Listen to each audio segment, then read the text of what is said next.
Assalomu alaykum, hurmatli Kesh Universal kanali a'zolari. Bugun sizlarga mana bu Sinoboqqa kirish yo'li mana shu tomonga.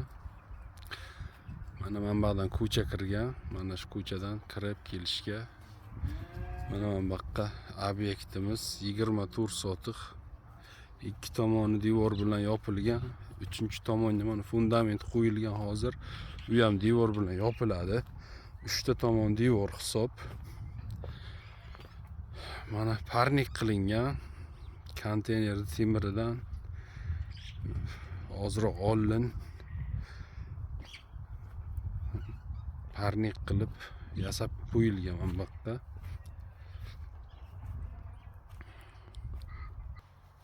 Mana parnik bu tomoniga mana ochiq maydon qilib bellab daraxtlar ekilgan, kichkina daraxtlar hali.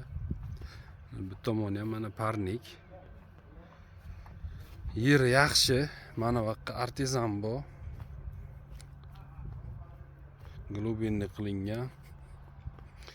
Mana to'g'riga vremenka qilib parnikka ishlagan paytda dam olish uchunmi qilib. Navischasi ham bor, bu yoqqa ikkita xonasi bor. Blokdan qilingan. Mana shu joyimiz 24 sotix.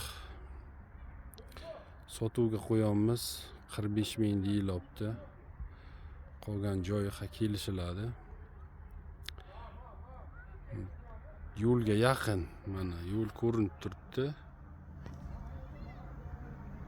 Mana to'g'riga mana 16 etажkala turibdi. Mana mashinalar o'tib qaytayotganini ko'rib turibsizlar. Yo'lga yaqin. Mana bu tomon,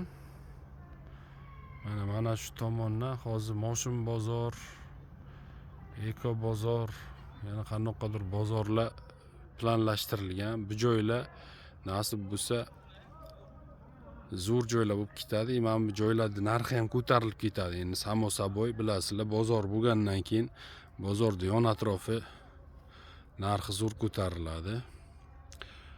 Xullas, olgan odam itdan o'ylab ish qilsa bo'ladigan joy. Даже hech narsa qilmay o'rab sklad qilib etsa ham shu bozorchilarga arendan o'zi ham normalniy pul bo'ladi. Yo'l kirishi u tomondan ham yo'l bo'ladi. Endi bozor bo'lgandan keyin samo saboy yo'llar ochiladi. Mana bu tomondan ham hozir yo'l bor kirib kelishga. Telefon qilsanglar gaplashamiz. Kattaroq yer qidirganlarga tashlab qo'yasizlar. Podpisatsiya qilib like bosib qo'ysanglar, yana ham ko'proq, yaxshiroq variantlarni ko'rsataveramiz sizlarga. Telefon qilinglar, gaplashamiz.